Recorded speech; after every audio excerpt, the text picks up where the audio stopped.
Welcome to Chapter Wise. In this video, we summarize Rich Dad, Poor Dad by Robert Kiyosaki. Key lessons on money, mindset, and building wealth. Let's begin. Lesson 1. The rich don't work for money. Let me ask you something. Why is it that two people can work the same hours in the same kind of job, and one ends up wealthy while the other struggles their whole life? It's not just luck, and it's not just intelligence. The difference comes down to one powerful idea. The rich don't work for money. They make money work for them. Robert Kiyosaki learned this through two father figures in his life. His real dad, whom he calls Poor Dad, was well-educated, had a steady job, and believed success came from school, good grades, and a safe career. His friend's dad, Rich Dad, didn't have a fancy degree, but he understood how money truly works. Poor Dad always said, "Son, study hard so you can get a good job." But Rich Dad said, "Study hard so you can create jobs, not just get one." Two different mindsets, two very different outcomes. Most people live stuck in what's called the rat race. Here's how it works. You get a job, you earn a paycheck, you pay your bills, then you reward yourself, maybe a new phone, a bigger TV, or a vacation. The more you earn, the more you spend. It feels like progress, but it's just a treadmill. You're running hard, but you're not moving forward. Think of it like filling a bucket with water, but the bucket has holes. No matter how fast you pour, it keeps leaking out. That's what working only for money feels like. But the wealthy? They don't just pour faster. They fix the bucket by building assets. Here's what keeps most people stuck: fear and greed. Fear keeps people in jobs they don't love. They fear losing their paycheck. They fear taking risks. Then, when the money comes in, greed takes over. They upgrade their lifestyle, the new car, the better home, the next expensive habit. Ever notice how expenses seem to rise the moment someone gets a raise? That's lifestyle inflation. But the rich mindset sees money differently. While the poor and middle class say, "I work for money," the rich ask, "How can my money work for me?" It's like planting seeds. If you eat every seed you earn, there's no harvest. But if you plant those seeds in assets like real estate, stocks, or businesses, they grow. And eventually, they produce fruit over and over again. That's why the rich seem to get wealthier with less effort. Their assets are working while they sleep. Let's look at Sarah and John. Both earned $3,000 a month. Sarah spends most of it. New clothes, a car payment, dinners out. At the end of the month, her balance is near zero. John also earns $3,000, but he saves $500 every month and invests it in dividend-paying stocks. Over time, those investments grow, and eventually his portfolio starts earning $500 a month on its own. Now, part of his income is coming from assets, not effort. Who do you think will have financial freedom in 10 years? Here's another example. You buy a small apartment and rent it for $800 a month. After expenses, you earn $200 in positive cash flow. That's $200 you didn't trade hours for. That's money working for you. Now multiply that by 5 or 10 properties. Suddenly, your assets are paying for your lifestyle. So, the lesson here isn't quit your job tomorrow. It's about shifting your mindset from employee to investor. Every paycheck is a choice. Do you spend it all and stay trapped in a rat race? Or do you invest some of it and start planting seeds for freedom? Here's a quick challenge. Write down your last 3 big purchases. Were they assets, things that put money in your pocket, or liabilities, things that took money out? That one simple habit could change how you see your finances forever. Lesson 2. Why teach financial literacy? Imagine winning the lottery tomorrow. You suddenly have $5 million. Sounds like freedom, right? But here's the surprising truth. Studies show that most lottery winners go broke within 5 years. Some even end up worse off than before. Why does that happen? Because it's not how much money you make, it's how much you keep and how you manage it. That's the heart of Lesson 2, financial literacy. One of the most surprising lessons from Rich Dad is this: your house is not an asset. That might sound strange, because for years we've been told that buying a house is the safest investment. But think about it. Every month, a house takes money out of your pocket. Mortgage payments, taxes, repairs, insurance. It doesn't pay you anything. By definition, That's a liability, not an asset. The middle class often confuses the two. They buy liabilities, houses, cars, gadgets, thinking they're building wealth. But in reality, those things drain their money. The wealthy understand the difference. What makes an asset? Here's the simple rule Rich Dad taught. Assets put money into your pocket. Liabilities take money out. Stocks that pay dividends? Asset. A rental property with positive cash flow? Asset. A car loan or credit card debt? Liability. Wealthy people focus on accumulating income-generating assets while keeping their liabilities low. That's why they can build wealth over time without always working harder. Let's go back to Sarah and John from Lesson 1. Sarah just bought her dream home. It's beautiful, but expensive. She now has a 30-year mortgage, high utility bills, and constant maintenance costs. Her income disappears into her liability. John takes a different approach. He buys a duplex, lives in one unit, and rents out the other. His tenant's rent covers most of the mortgage. Over time, John builds equity and gains cash flow. That property becomes a true asset. Same idea, a home, but completely different financial outcomes. It all comes down to knowing the difference between an asset and a liability. Here's the problem. Most people never learn this in school. You can graduate with honors, get a great job, and still end up living paycheck to paycheck because no one ever taught you how money actually works. Kids learn algebra, history, and literature, but not budgeting, investing, or building wealth. That's why so many high-income earners still struggle financially. It's not an income problem. It's an education problem. Kiyosaki has a powerful definition of wealth. Wealth is how long you can survive if you stopped working today. If your assets could cover your expenses for 1 month, you're 1 month wealthy. If they could cover you for years, you're financially free. If your money only comes from your job, you're dependent. But if your assets pay your bills, you own your time. That's freedom. Here's a simple action step. Take a sheet of paper and draw 2 columns, assets and liabilities. List everything you own. If it puts money in your pocket each month, it's an asset. If it takes money out, it's a liability. Now look at the list.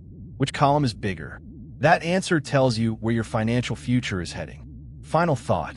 Lesson 2 is clear. Money without financial literacy is like water in a leaky bucket. It will eventually slip away. The rich grow wealth by understanding and buying assets. The poor and middle class stay stuck because they don't. Lesson 3. Mind your own business. Picture this. You're working 40 hours a week, climbing the corporate ladder. You finally land that dream job with a 6-figure salary. On paper, you've made it. But a few years later, something feels off. Despite all the hard work, your wealth hasn't grown. Your paycheck disappeared into bills, taxes, and a lifestyle that kept getting more expensive. This is the trap most people fall into. That's why Lesson 3 from Rich Dad Poor Dad is so important. Mind your own business. The harsh truth, you're building for someone else. Most people spend their entire lives minding someone else's business. When you work for a company, you're helping grow the owner's empire. When you take out a mortgage, you're making the bank richer. When you use credit, your payments go straight to someone else's bottom line. Meanwhile, your own financial foundation, it's barely being built. As Rich Dad told Robert, don't get so busy working for others that you forget to build something for yourself. The lifestyle trap. Here's how the cycle usually plays out. You get a promotion. You move into a bigger house. You're a bonus. You buy a new car. You get a raise. Now you eat out more often and upgrade your lifestyle. It looks like success, but in reality, it's just a fancier version of a rat race. That's why Rich Dad drilled in this idea. The rich focus on building their asset column, not just their income column. Maria's story, one step at a time. Take Maria, a full-time marketing manager.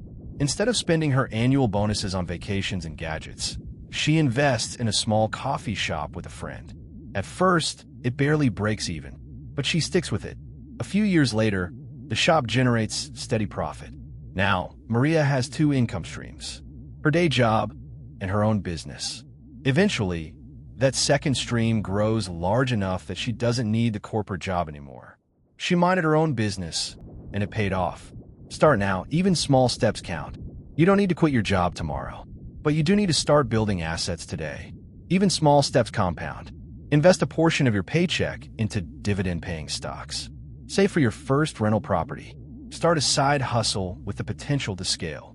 It's not about getting rich overnight. It's about planting seeds that grow into freedom. A quick challenge for you. Ask yourself this.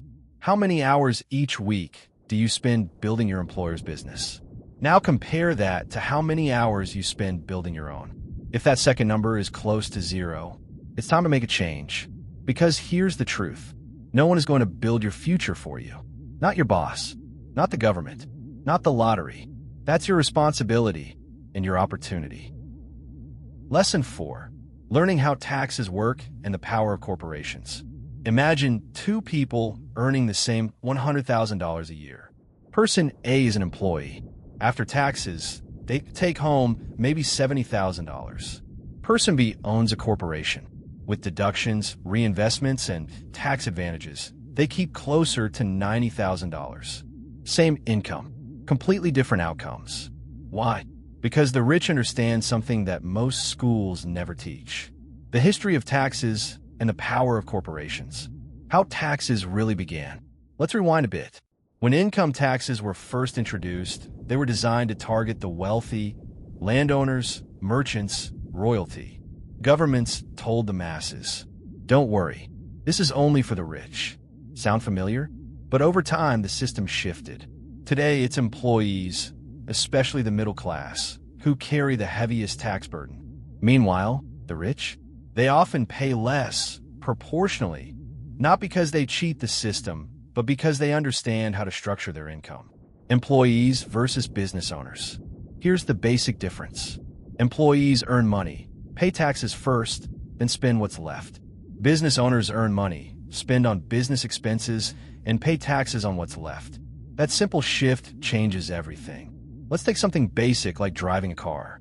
If you're an employee, you drive to work, pay for gas, and then pay taxes from your salary. If you own a business, you drive to a client meeting, deduct the mileage as a business expense, and reduce your taxable income. Same car, same gas, but a completely different outcome financially. David's story, the smart structure. Take David, for example. He's a real estate investor who buys a rental property, not under his name, but under a corporation. The corporation collects the rent. It pays for repairs, property management, insurance, even travel expenses to inspect the home. Only the remaining profit is taxed. Now compare that to the tenant, who pays rent with after-tax dollars from a job. David gets taxed last. The tenant gets taxed first. That's the game changer. Why the school system keeps you in the dark. Here's the issue. Most of us are trained to become employees. Go to school, get a degree, land a job, earn a paycheck, pay your taxes. But no one teaches you how to use the tools of the wealthy, like corporations, tax shelters, or legal entities. And that's why many people with high salaries still struggle, while small business owners build lasting wealth. Financial intelligence equals protection. Robert Kiyosaki says it best. The rich aren't cheating. They're just playing the game better. The poor and middle class? They earn, they spend, and then they pay taxes. The rich? They earn, they shelter, and then they reinvest. It's like playing chess with only half the rules. You're not losing because you're not smart. You're losing because you don't even know which moves are on the board. Think of every dollar as a soldier. Every dollar you earn is like a soldier. If you're an employee, your soldiers get taxed before they ever get a chance to fight. If you're a business owner or investor, your soldiers go to battle first. And only after they've built something do you pay the toll. That's the difference between surviving and building wealth. The real secret. The rich don't just focus on how much they make. They obsess over how much they keep. And their secret weapon? Understanding taxes and using corporations as shields. Lesson 5. Work to learn, not to earn. Imagine you're offered 2 jobs. Job A pays you $5,000 a month, but teaches you nothing new. Job B pays you just $2,000, but gives you the chance to learn sales, marketing, investing, and leadership. Which would you choose? Most people would take Job A. It pays more after all, but the wealthy mindset, they go for Job B every time. Why? Because they understand this. The skills you learn today can make you millions tomorrow. Rich Dad's Real Lesson. Robert Kiyosaki once worked for free under his rich dad. At first, he felt cheated. No pachik, no thanks. But his rich dad explained, "You're not here to earn, you're here to learn. And what you learn will pay you more than any salary ever could." That moment changed everything. Robert realized that most people stay stuck because they're addicted to wages, while the wealthy focus on building skills. Think like an apprentice. Back in the day, apprentices worked under master craftsmen. They didn't earn much, sometimes nothing, but they gained the real treasure: experience, insight, and mastery. Meanwhile, employees traded hours for a wage and rarely grew beyond their job title. But what in the long run? Always the apprentice, because skills compound, and that's far more valuable than a single paycheck. Rejection, sales, and self-mastery. Robert Kiyosaki used to fear rejection. He was quiet and introverted, but instead of running from it, he leaned in and took a job in sales. Not because he loved it, but because he knew communication, persuasion, and selling were skills he had to learn. Years later, those very skills became the foundation of his wealth. From business to books to global speaking tours. Lesson? Every skill you gain increases your lifetime earning potential. A mindset shift, skills over salary. Most people think, "I need a better job," but the rich think, "I need better skills." Why? Because better skills solve bigger problems. And solving bigger problems leads to bigger opportunities and bigger rewards. Imagine your career like a toolbox. If all you have is a hammer, every problem looks like a nail. But add tools like negotiation, leadership, investing, or marketing, and suddenly you can build something bigger. That's how wealth is made. Not with more hours, but with better tools. Real-world example, the side hustle. Let's say you work a 9 to 5. You come home tired, and you've got two choices. Watch Netflix, or spend 1 hour learning a high-value skill, like copywriting, coding, or running an online store. At first, there's no money, maybe even for months. But then it clicks. That tiny skill snowballs into a business. And eventually, your side hustle earns more than your full-time job. That's what it means to work to learn, not just earn. The entrepreneur's question. Employees ask, "How much does this job pay?" Entrepreneurs ask, "What can I learn here that will help me forever?" That's why the wealthy are obsessed with self-education. Because money comes and goes. But skills? Skills stay for life. Challenge for you. Here's a question worth asking yourself. Back-end index pointing right, what skill could you learn in the next 12 months that would change your earning potential forever? Maybe it's sales. Maybe it's investing. Maybe it's leadership, coding, public speaking, or marketing. Pick one. Start today. 15 minutes a day is enough to plant a money tree that will grow for life. Final takeaway. Paychecks can disappear overnight. But knowledge? That's permanent. So don't just ask, "How much does it pay?" Ask, "What will I learn?" Because that question leads to freedom. And that's the true secret of the rich. Work to learn, not just earn. Thanks for watching. Subscribe to Chapter Wise, where we turn books into breakthroughs. Got a book you want us to cover next? Comment below.